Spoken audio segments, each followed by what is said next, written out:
Everyone, welcome to Zchem chemistry classes. तो भाई आज हम लेके आ चुके हैं वापस से अपना क्या भाई केमिकल इक्विलिब्रियम का लेक्चर नंबर 6। सर इससे पहले 5 लेक्चर हो चुके हैं, अगर आपने नहीं देखा ना तो भाई जाके देख लो, क्योंकि बहुत ही इंटरेस्टिंग बहुत अच्छे अच्छे लेक्चर हम कर चुके हैं। अब इस वाले लेक्चर में हम जो मेन पार्ट करने वाले हैं भाई, उस टॉपिक का नाम है हमारे पास वॉन्ट ऑफ रिएक्शन आइसोथर्म। भाई बहुत बेहतरीन टॉपिक है।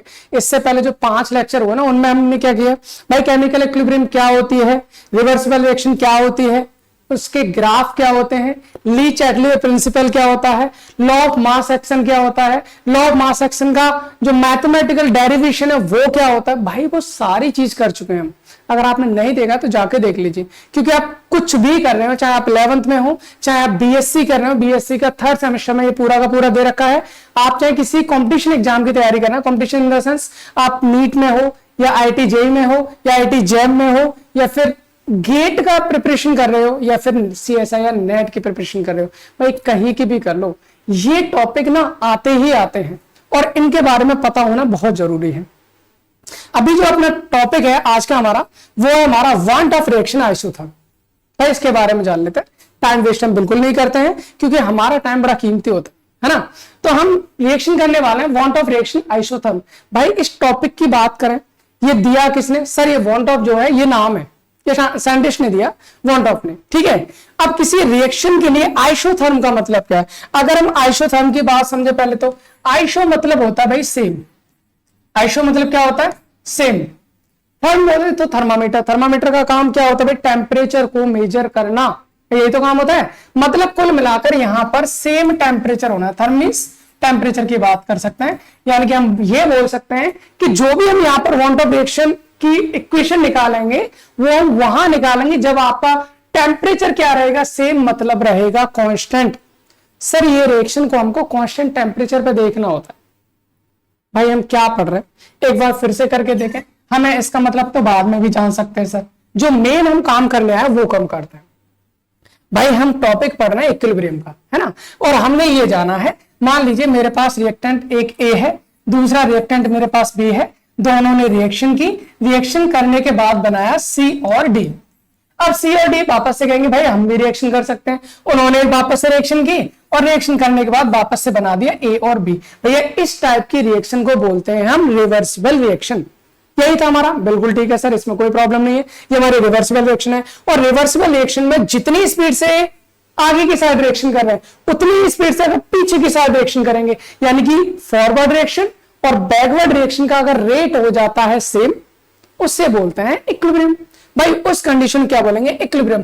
तो इक्विलिब्रियम की कंडीशन पर हमें क्या देखना है, वांट ऑफ रिएक्शन आइसोथर्म की बात हमें करनी है। तो हमने एक रिएक्शन ले लिए, एक बड़ी सी प्यारी सी अच्छी सी रिएक्शन है हमारी, इसमें हमें कोई प्रॉब्लम नहीं होनी चाहिए, हमने नॉर्मल रिएक्शन ले रखी है। आप कहेंगे सर ए हमारे एक से ज्यादा हो सकते, बी हमारे एक से ज्यादा हो सकते, 2 3 4 5 लगा दो, तो भाई उसका हम रीजन बताएंगे। अभी फिलहाल के लिए हम सिंपलेस्ट रिएक्शन का वांट ऑफ रिएक्शन आइसोथर्म बात करेंगे, उसके बारे में ट्रिक बता दूंगा, आप किसी के लिए भी आराम से निकाल सकते हो, उसमें कोई प्रॉब्लम नहीं है।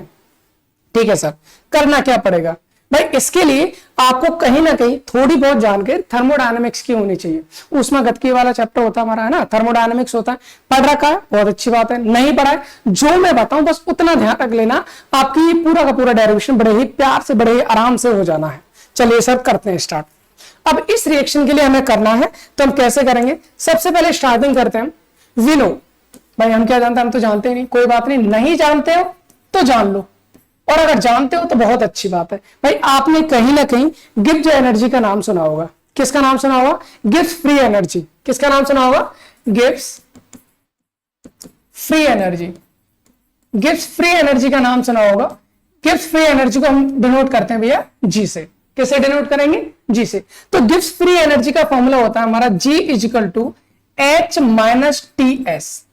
अगर आपको पता है बहुत अच्छी बात है, नहीं पता है तो पता कर लेना भैया। यहां पर जो G है वो हमारी गिब्स फ्री एनर्जी है, H हमारा एंथैल्पी होता है, T हमारा टेम्परेचर होता है, S हमारा एंट्रोपी होता है। सही है, Gibbs free energy, enthalpy, temperature और एंट्रोपी। इतनी बात आपको पता है, बहुत अच्छी बात है, नहीं पता है तो कोई बात नहीं है, ज्यादा हेडेक लेने की जरूरत नहीं है, ये हमारी गिब्स फ्री एनर्जी होती है। और भाई यहां पर आपको इस वाले इक्वेशन में कुछ करनी है चेंज। क्या करने है सर, चूंकि अगर हमें इसको आगे सॉल्व करना है तो H क्या होता है हमारा, एंथैल्पी होता है। H क्या होता है, एंथैल्पी। एंथैल्पी का भी एक फॉर्मूला होता है, वो होता है हमारा U plus PV.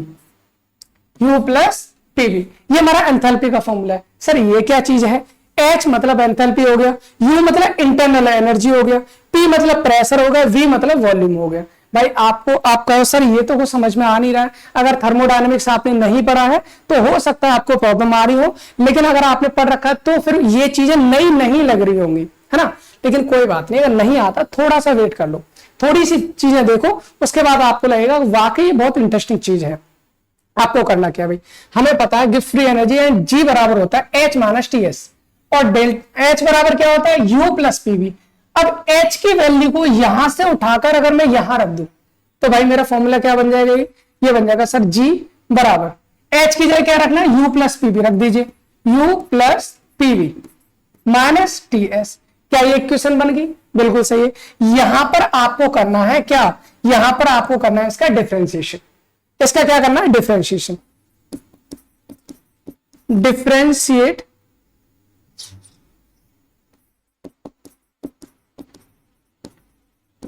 Differentiate this equation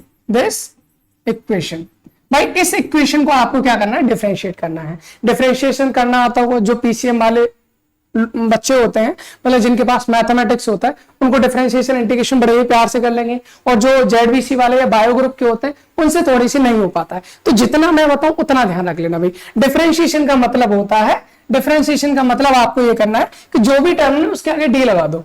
भाई यहां पर जी है, इसका डिफरेंशिएशन हो जाएगा डीजी, ठीक है सर, इक्वल यू है, इसका हो जाएगा डी यू, ठीक है सर, प्लस अब यहां पर आ गई दो चीजें, यहां पर कितनी चीजें आ गई, दो, एक प्रेशर है दूसरा वॉल्यूम है। तो जब इनका डिफरेंशिएशन करेंगे भाई, जब दो फंक्शन होते हैं तो हम क्या करते हैं, एक फंक्शन को कांस्टेंट करके दूसरे का डिफरेंशिएशन करते हैं, प्लस फिर दूसरे को कांस्टेंट करके पहले का डिफरेंशिएशन करते हैं। कहने का मतलब इधर है, समझ लेना ध्यान से।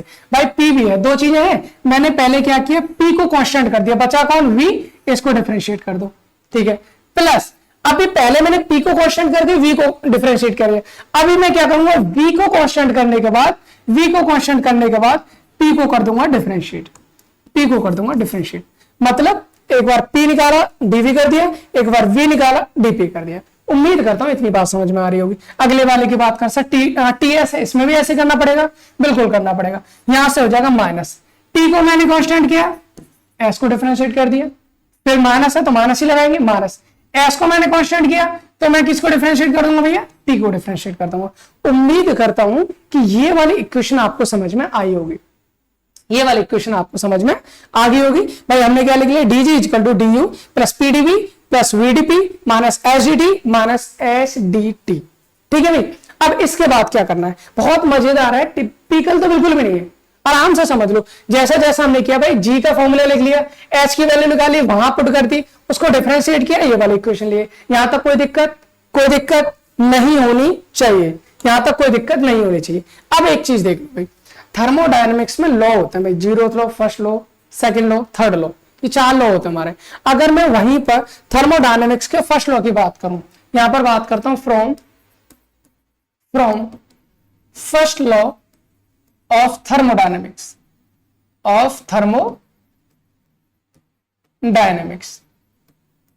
भाई मैं कहना चाह रहा हूं फर्स्ट लॉ ऑफ थर्मोडायनेमिक्स में आप एक इक्वेशन पढ़ते हो, पर इस इक्वेशन का नाम होता है भाई du बराबर q प्लस डब्ल्यू, du बराबर q प्लस डब्ल्यू, ये हमारा फर्स्ट लॉ ऑफ थर्मोडायनेमिक्स होता है। भाई कोई यहाँ पर dq लगा देता है, लेकिन यहाँ पर q एक्चुअल में रिवर्सिबल होता है, इसलिए हम क्या लगाते हैं, d equal to q plus W, आप कुछ भी लिख सकते हैं, ठीक है ना। तो यहां पर, और आपको W क्या होता है भाई, W होता है यहां पर वर्क डन, तो W बराबर क्या होता है, W बराबर होता है माइनस PdV, ये वहां के फॉर्मूले है भाई थर्मोडायनेमिक्स के। हमने W बराबर माइनस PdV है, उसको उठाकर यहां रख दीजिए, तो du बराबर क्या हो जाएगा, du बराबर हो जाएगा हमारा माइनस PdV, सॉरी du बराबर हो जाएगा Q माइनस PdV। भाई Q तो रहेगा, W को ये क्या रख दिया हमने, माइनस PdV। सर ये है हमारा फर्स्ट लॉ ऑफ थर्मोडायनेमिक्स, ठीक है। उम्मीद करता हूं इतनी बातें समझ में आ रही होंगी। इसके साथ ही साथ यहां पर एक और चीज खत्म कर लो भाई, हमें जरूरत पड़ती है फर्स्ट और सेकंड लॉ की। अगर हम बात करें from second law of thermodynamics, second law of thermodynamics. भाई सेकेंड लॉ ऑफ थर्मोडायनेमिक्स की बात करें, आपने थर्मोडायनेमिक्स पढ़ा होगा, नहीं पढ़ा है कोई बात नहीं। भाई सेकेंड लॉ ऑफ थर्मोडायनेमिक्स की अगर हम बात करें, उसका हमारा फॉर्मूला होता है, भाई क्या होता है हमारा, उसका फॉर्मूला होता है ds is equal to Q reversible upon T. क्या होता है भाई, ds is equal to Q reversible upon D. कहीं कहीं लिख लेते हो ds is equal to D Q upon T, बात एक ही है, डी लगाओ या मन लगाओ, क्यू रिवर्सिबल के आगे वो सेम ही रहता है ना। तो यहां पर क्या हो जाएगा आपका ds equal to Q upon T. तो यहां से मैं q की वैल्यू निकाल सकता हूं क्या, बिल्कुल निकाल सकता हूं। तो सर यहां से q बराबर कितना हो जाएगा, यहां से q बराबर हो जाएगा TDS। क्या हो जाएगा मेरा q बराबर TDS। इतनी बात समझ में आ रही है, आ रही है सर, इसमें कोई प्रॉब्लम नहीं है, नहीं है बिल्कुल नहीं है। आप एक बार वापस से यहां पर आ जाओ, इस वाले इक्वेशन को देखो ध्यान से, इस वाले इक्वेशन को देखो ध्यान से, मैं इसको अगले पेज पर वापस से लिख लेता हूं।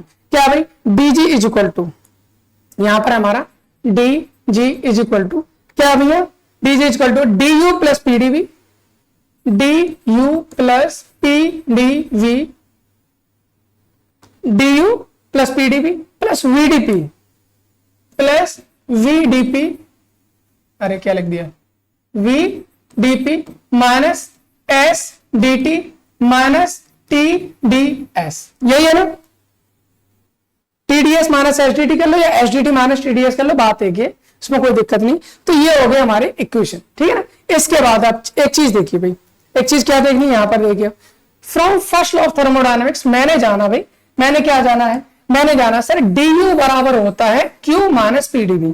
देखिए इधर du बराबर होता है q माइनस pdv। क्या मैं du की वैल्यू रख सकता हूं, बिल्कुल रख सकता हूं सर, रखिए रखिए du की वैल्यू रख दीजिए, यहां से हो जाएगा dg is equal to du बराबर क्या था, q माइनस pdv, यही था, ठीक है। इसके बाद क्या है, मैंने du की वैल्यू रख दी, यहां पर दोबारा दिखा सकता हूं मैं, du बराबर क्या है, q माइनस pdv, तो मैंने वही रखा है du बराबर q माइनस pdv, ठीक है। यहां से क्या है प्लस pdv, यहां से क्या है प्लस vdp, यहां पर क्या है माइनस sdt। एक चीज देखो, एक और चीज देख लो भाई, q बराबर क्या है tds है, q बराबर क्या है tds। एक बार यहां पर देख लो, यहां पर sdt लिख दीजिए, sdt लिख दिया। TDS बराबर क्या था, एक बार देख लेते हैं भाई, TDS कहां गया, गलत जगह आ गए, यहां TDS बराबर क्या था Q। क्या मैं TDS की जगह Q रख सकता हूं, बिल्कुल रख सकता हूं, भाई रख दीजिए TDS की जगह रख दीजिए Q, तो ये हो जाएगा माइनस, क्योंकि माइनस तो लगा है, TDS की जगह रख दिया Q। अब इसमें क्या देखने को मिल रहा है भाई, ये है from first and second law of thermodynamics. इसके ऊपर लिख सकते हैं आप, इसके ऊपर लिख सकते हैं, यहां पर लिख देता हूं मैं, from first and second law of thermodynamics, thermodynamics. भाई first and second law of thermodynamics से हमने ये चीजें रख ली। अब यहां पर एक चीज देखो भाई, यहां पर Q किसका है प्लस का, यहां पर Q किसका है माइनस का, सर मैं कैंसिल कर सकता हूं, बिल्कुल कर सकता हूं। और चीजें देखो, ये pdv प्लस माइनस का, ये pdv प्लस का, इसको कैंसिल कर सकता हूं, बिल्कुल कर सकता हूं भाई। यहां से मेरा एक बहुत बेहतरीन इक्वेशन आने वाली है, दैट इज डेल्टा G बराबर क्या बचा हमारा vdp माइनस SDT। उम्मीद करता हूं इतनी बात आपको समझ में आ रही होगी भाई। इक्वेशन यहां से हमारी आ जाती है delta G equal to VDP minus SDT, कोई दिक्कत नहीं है सर। लेकिन एक चीज देखो भाई, एक चीज देखिए, क्या देखना है sir, want Hoff reaction isotherm. क्या पढ़ रहे हैं, वांट ऑफ रिएक्शन आइसोथर्म। भाई आइसोथर्म का मतलब क्या है सर, आइसोथर्म का मतलब होता है टेम्परेचर कांस्टेंट, हमने अभी बताया था। आइसोथर्म मतलब होता है एट कांस्टेंट टेम्परेचर। इसकी भी बात कर लेते हैं, एट कांस्टेंट टेम्परेचर का मतलब क्या भाई, dt की वैल्यू कितनी हो जाएगी 0, और dt जीरो, तो ये पूरा का पूरा टर्म 0, यहां से बचेगा क्या हमारा, यहां से बचेगा dg बराबर vdp, dg बराबर vdp। भाई इतनी सी इक्वेशन हमारी रह गई। हमारा क्या फॉर्मूला है, हमारा पास फॉर्मूला है dg बराबर vdp। अभी इसको हमें आगे सॉल्व करना है भैया, इसको आगे कैसे सॉल्व करना है। अब एक काम करते हैं, देखिए हमारे पास एक क्वेश्चन आ चुकी है, dg बराबर vdp। वी नो क्या है सर, आप क्या जानते हैं, we know ideal from ideal gas equation, from ideal gas equation. भाई आइडियल गैस इक्वेशन सबने सुनी होगी, सबने सुनी होगी। क्या होती है sir, PV is equal to NRT, यही होती है, PV is equal to NRT. हम एक मोल की बात कर रहे हैं, फिलहाल किसकी बात कर रहे हैं भैया, एक मोल की। तो हम क्या करते हैं, एन की वैल्यू 1 हो जाएगी, तो पीवी इज इक्वल टू कितना हो जाएगा, आरटी। सर यहां से वी आ रहा ना आगे, तो मुझे वी की वैल्यू निकालनी है, तो वी बराबर कितना हो जाएगा, ideal gas equation RT upon P, RT upon P. क्या मैं इस वैल्यू को उठाकर यहां रख सकता हूं, बिल्कुल रख सकते हैं सर, रख दीजिए। नहीं कि और पूछ क्या भाई, डीजी बराबर वी की जगह क्या रख जाएंगे हम, आर टी अपॉन पी, और यहां क्या बचेगा हमारा, डीपी।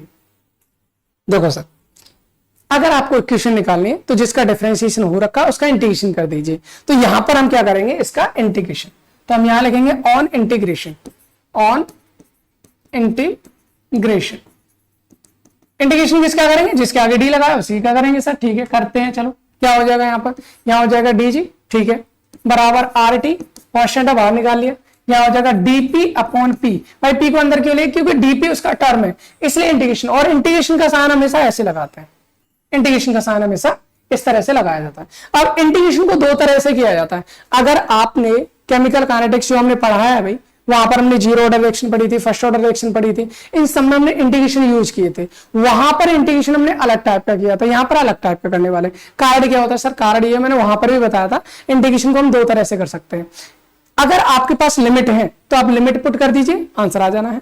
दूसरा अगर आपके पास लिमिट नहीं है तो आप क्या करेंगे, इंटीग्रेटिंग कांस्टेंट लेके आते हैं। तो भाई हमारे पास लिमिट नहीं है, इस जगह लिमिट नहीं है तो हम क्या करेंगे, इस यहां पर क्या लेके आएंगे भाई, इंटीग्रेटिंग कांस्टेंट। तो यहां पर अगर हम बात करें डी जी का इंटीग्रेशन हो जाएगा केवल जी, ठीक है सर, बराबर यहां पर क्या है, आर टी, ओके।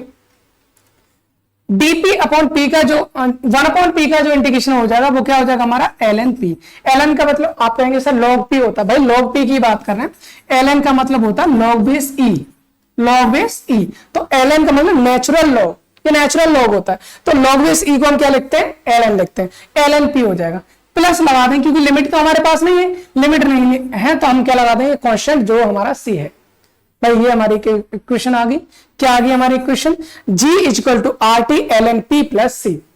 अब यहां पर आपको क्या करना है, स्टैंडर्डाइज करना है। स्टैंडर्डाइज का मतलब G बराबर हमने निकाला sir R T L N P plus सी।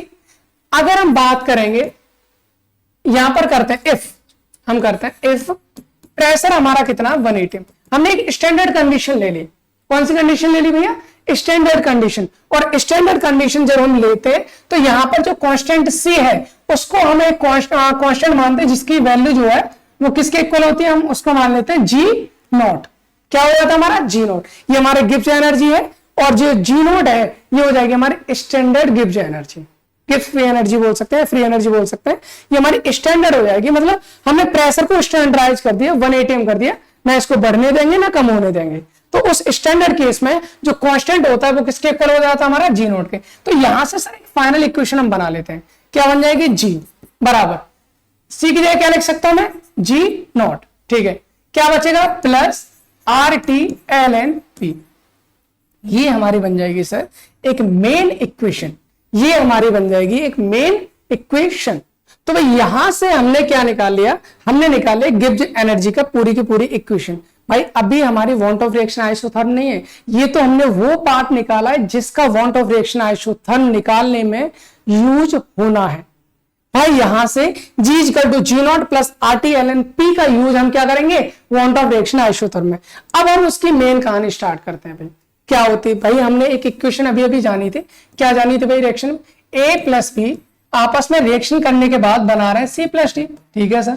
और C प्लस डी आपस में रिएक्शन होने के बाद वापस से बना लेंगे A प्लस बी। यही तो थी हमारी रिएक्शन, बिल्कुल सही बात है सर, यही थी। अब इस पूरी रिएक्शन में हमें करना क्या होता है ये बता दो भाई। वांट ऑफ रिएक्शन आइसोथर्म का मतलब ये होता है इस पूरी रिएक्शन में हमको निकालना होता है गिब्स एनर्जी चेंज, जो फ्री एनर्जी चेंज है गिब्स एनर्जी में वो आपको निकालना होता है। और कहां निकालना, प्रेशर आपको कांस्टेंट रहता है, टेम्परेचर आपको कांस्टेंट करना है, at constant temperature and pressure. Constant temperature and pressure, इन दोनों कंडीशन में आपको क्या निकालना है, गिब्स एनर्जी चेंज निकालना है। भैया चेंज जब भी निकालते हैं ना, आपको एक चीज ध्यान रखनी पड़ेगी। क्या याद रखनी पड़ेगी भैया, ये दोनों क्या होते हैं, हमारे प्रोडक्ट होता है, हमें पहले से पता है, कोई प्रॉब्लम इसमें है नहीं। ये दोनों कौन होते हैं सर, रिएक्टेंट होते हैं, ये भी हमको पता है, ये भी हमको पता है कि ये दोनों क्या होता है, रिएक्टेंट। और जब भी आप गिब्स एनर्जी चेंज निकालोगे, जब भी आप गिब्स एनर्जी चेंज निकालोगे, किसी भी चीज का चेंज निकालो रिएक्शन में, हमेशा कैसे चेंज निकलता है भैया, प्रोडक्ट वाले में से रिएक्टेंट वाले को माइनस कर दो। तो आपको एक काम करना है बड़ा प्यार से, क्या करना है सर, जो प्रोडक्ट की गिब्स एनर्जी है उसमें से माइनस कर दीजिए रिएक्टेंट की गिब्स एनर्जी को। भाई जो प्रोडक्ट की गिब्स एनर्जी है उसमें से माइनस करना है रिएक्टेंट की गिब्स एनर्जी को। जब इसको माइनस कर दोगे तो आराम से आपके निकल आएगी। अब प्रॉब्लम सर एक चीज हो गई, सर प्रॉब्लम सर एक चीज होगी, क्या प्रॉब्लम होगी सर, प्रोडक्ट की गिब्स एनर्जी कैसे निकालेंगे। भाई हमारे पास प्रोडक्ट कौन है, सी और डी है, तो आपको एक काम करना है, क्या काम करना है सर, गिब्स एनर्जी सी की प्लस गिब्स एनर्जी डी की, दोनों को जोड़ दीजिए, क्या निकल आएगा, प्रोडक्ट की गिब्स एनर्जी। बिल्कुल सही बात है सर, उसमें से माइनस कर दीजिए रिएक्टेंट, रिएक्टेंट कौन है, ए और बी, तो हम यहां पर क्या करेंगे, ए की गिब्स एनर्जी प्लस बी की गिब्स एनर्जी, दोनों को आप क्या कर देंगे, इन दोनों को प्लस करके रिएक्टेंट आ गया, इन दोनों को प्लस करेंगे प्रोडक्ट आ जाएगा, दोनों प्रोडक्ट वाले में से रिएक्टेंट वाले को माइनस करेंगे, टोटल हमारी जो गिब्स एनर्जी चेंज है एट कांस्टेंट टेम्परेचर वो आपको मिल जाएगा। सही है। अब इसके बाद आगे कहानी हमें स्टार्ट करनी है। देखिए अब क्या करेंगे, अब हम इसमें करेंगे, देखिए यहां से सर हमें जी ए जी बी जी सी जी डी की वैल्यू पता है, नहीं पता, नहीं पता है तो पहले निकाल लेते हैं।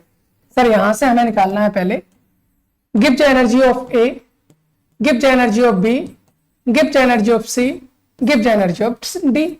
ठीक है, कैसे निकालेंगे, एक ही कैसे निकालेंगे, यहां से देखो G equal to G not plus R T L N P, बिल्कुल सही बात है, तो जी इक्वल टू हो जाएगा G A not plus R T L N P A, बिल्कुल सर। जीबी निकालेंगे क्या हो जाएगा, G B not plus R T L N P B, okay. G C निकालें क्या हो जाएगा, G C not plus R T L N P C, और डी जी निकालेंगे तो ये हो जाएगा D G not plus R T L N P D. उम्मीद करता हूं इतनी बात आपको समझ में आ गई। जी ए जी बी जी सी जी डी सबका निकाल लिया सर, निकाल लिया। अब क्या प्रॉब्लम है, जब चारों की वैल्यू हमको पता है, जब चारों की वैल्यू हमें पता है तो क्या हम इन चारों की जगह नहीं रख सकते सर, रख सकते हैं, बिल्कुल रख सकते हैं। तो फिर रखिए, अगर रख सकते हैं तो रखिए। तो यहां से क्या हो जाएगा भाई, delta G at constant temperature and pressure बराबर क्या हो जाएगा भाई, कांस्टेंट टेम्परेचर की आइसोथर्म है तो इसलिए हमें टेम्परेचर कांस्टेंट रहेगा, इसलिए हमें टेम्परेचर कांस्टेंट ले लिया है।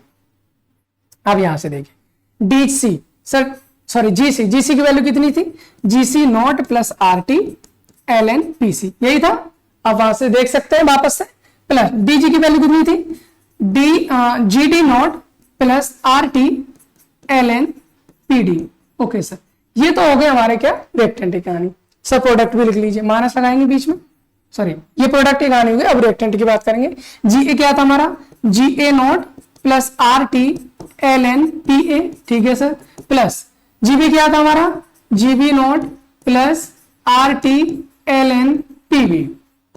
बताइए भाई क्या इस इक्वेशन को लिखने में आपको कोई प्रॉब्लम है, सर नहीं होनी चाहिए। जैसा सीधा सीधा था मैंने वैसा वैसा लिख दिया है, इसमें कोई प्रॉब्लम हमको नहीं आनी चाहिए। अब आपको एक काम करना है, अब आपको एक काम करना, बड़े ही ध्यान से, ध्यानपूर्वक प्रोडक्ट की बात करेंगे फिर रिएक्टेंट की बात करेंगे। यहां पर आपको दिख रहा होगा नॉट वाला जीसी नॉट, यहां पर दिख रहा होगा जीडी नॉट। क्या मैं इन दोनों टर्म को एक साथ लिख सकता हूं, सर बिल्कुल लिख सकते हैं। तो यहां से हो जाएगा delta G at constant temperature pressure is equal to, यहां पर क्या होगा भाई, GC not plus GD not.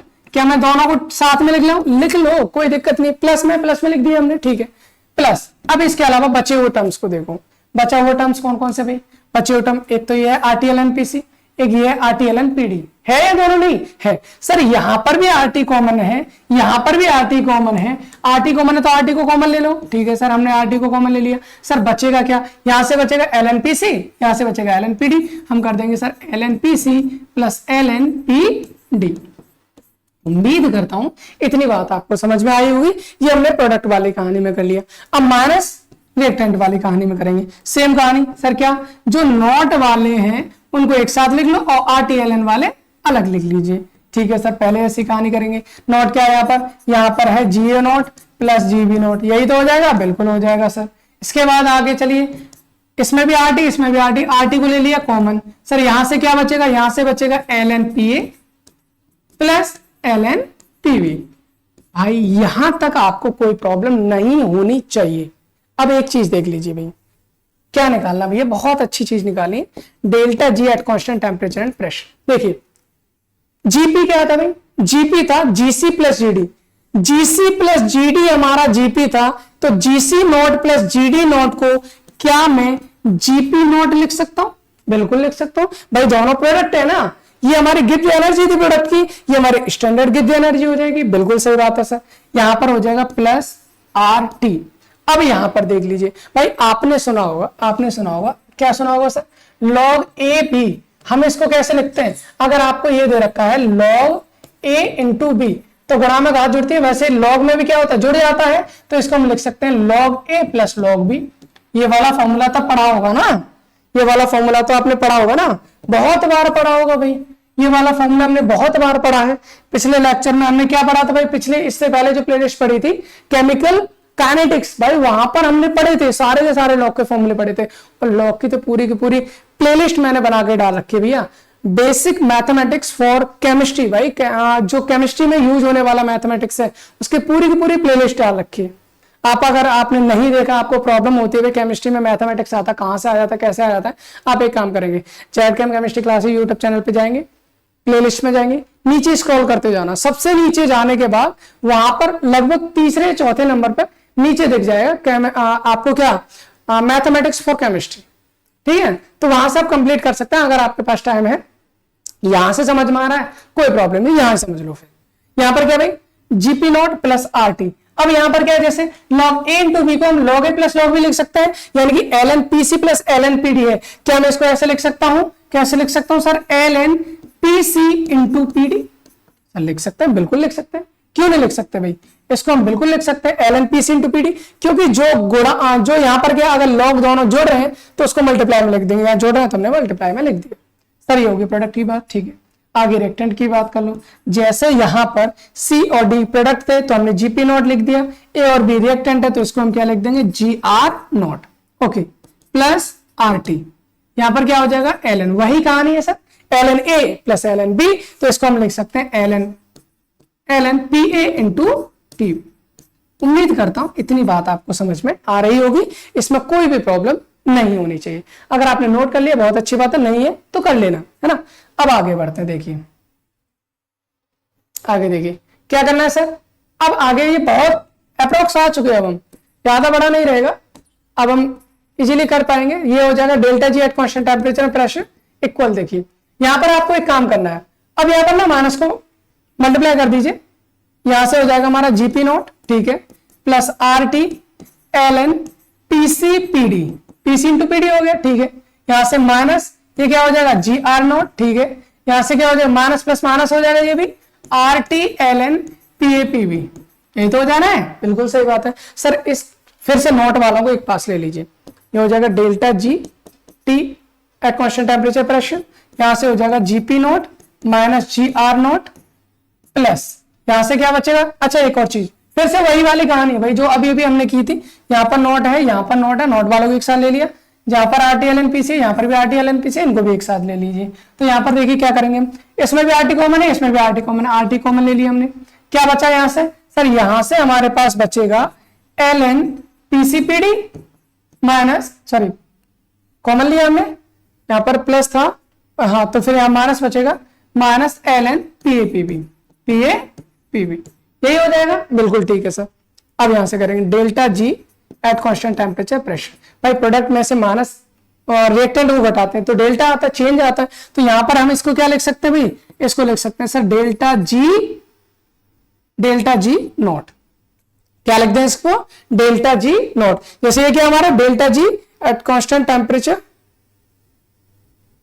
And pressure है, तो यहां पर क्या हो जाएगा, डेल्टा जी पी तो बराबर कितना है, डेल्टा जी, तो इसको डेल्टा जी नोट लिख सकते हैं, नोट है तो नोट लगा दिया, बस हमें इतना पता है, प्लस हमारा क्या है आरटी हो गया। अब इसके बाद देखो यहां पर जैसे हमने ये देखा था अभी, लॉग अगर ये दोनों प्लस में है तो क्या कर देते हैं मल्टीप्लाई, और माइनस में तो क्या कर देते हैं डिवाइड। तो डिवाइड करेंगे तो क्या हो जाएगा, ये हमारा आर टी के बाद एल एन, ये हो जाएगा P C P D upon P A P we.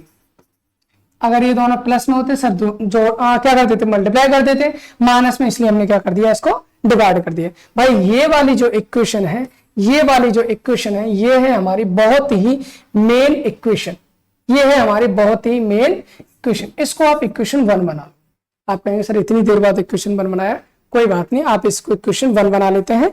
अब इसको अगले पेज पे लिख लेते हैं एक बार, फिर उसके बाद अच्छे से समझते हैं। Delta G at constant temperature pressure रहेगा वो, तो बराबर delta ji not plus R T L N, यहां पर क्या हो जाएगा P C P D upon P A P V. अगर आपको एक चीज दिखाऊं, मैं आपको क्या दिखाना चाह रहा हूं, यहां पर देखो भाई, हमने कहा a प्लस पी दोनों मिलने के बाद बना रहा है c plus D, P C into P D divide by P A into P V. ये कहीं याद आ रहा है, आपने बोला था इसको केपी बोल सकते हैं। केपी कब भाई, केपी हर केस में नहीं बोल सकते, केपी केवल तब बोल सकते हैं जब ये रिएक्शन आपकी कहां पर हो, जब ये रिएक्शन आपकी इक्विलिब्रियम में हो। अगर ये इक्विलिब्रियम में है तब आप इसको केपी बोलेंगे, अगर ये इक्विलिब्रियम में नहीं है तो आप इसको केपी नहीं बोलकर इसको आप क्यू दिखाएंगे। क्या बोलेंगे इसको, क्यू बोलेंगे। सर क्यू क्या होता है, क्यू इज इक्वल टू हम बोलेंगे रिएक्शन क्वाशिएंट, रिएक्शन क्वाशिएंट। तो इसको हम रिएक्शन क्वाशिएंट बोलेंगे। बात समझ में आ रही है। अगर मान लीजिए हमारी ये रिएक्शन है भाई, रिवर्सिबल तो है लेकिन इक्विलिब्रियम पे नहीं है, और इक्विलिब्रियम पे नहीं है तो इसको हम क्या बोलेंगे क्यू। तो यहां पर हम एक चीज लिख सकते हैं, क्या लिख सकते हैं भाई, यहां से बोल सकते हैं delta G at constant temperature pressure is equal to delta ji not plus R T L N Q. भाई ये हमारी इक्वेशन जो मेन इक्वेशन आ जाएगी वो ये हो जाएगी। अब यहां पर आपको एक क्या लगाना है, रिवर्सिबिलिटी का कंडीशन। क्या लगाएंगे, एट इक्विलिब्रियम, एट इक्विलिब्रियम। भाई इक्विलिब्रियम पर हमने क्या जाना था, इक्विलिब्रियम पर भाई आपने एक चीज जान ली है, एक चीज जान ली है कि जो ओवरऑल गिव एनर्जी में चेंज होगा वो हो जाएगा हमारा जीरो। यानी कि यहां पर डेल्टा जी बराबर कितना होता है भैया, जीरो हो जाता है। और एक और चीज, क्यू जो होगा उसको क्यू ना बोलकर, अभी मैंने बताया भाई, अभी मैंने बताया, क्या बताया, अगर हमारा ये क्या है, यहीं पर लिख सकते हैं एट इक्विलिब्रियम। जब हमारा इक्विलिब्रियम की अगर बात करेंगे तो इक्विलिब्रियम पर जो क्यू है वही हमारे किसके बराबर हो जाएगा, केपी के बराबर हो जाएगा। तो यहां पर हम क्या करेंगे भाई, एट इक्विलिब्रियम डेल्टा जी हो जाता है जीरो और क्यू हो जाता है हमारा के इक्विलिब्रियम के बराबर, या फिर हम बोल सकते हैं केपी, क्योंकि प्रेशर है तो केपी की बात करेंगे।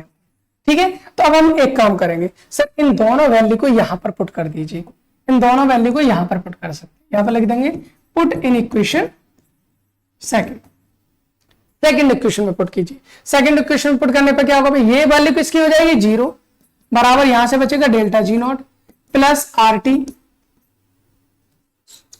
Delta G not plus R T L N K P, plus R T L N K P, यही तो हो जाएगा। बिल्कुल सही बात है सर, जीरो यहां से डेल्टा जी नॉट निकालेंगे तो डेल्टा जी नॉट बराबर ये वैल्यू प्लस की इधर किसकी हो जाएगी, माइनस की, तो हो जाएगा minus R T L N K P, minus R T L N K P.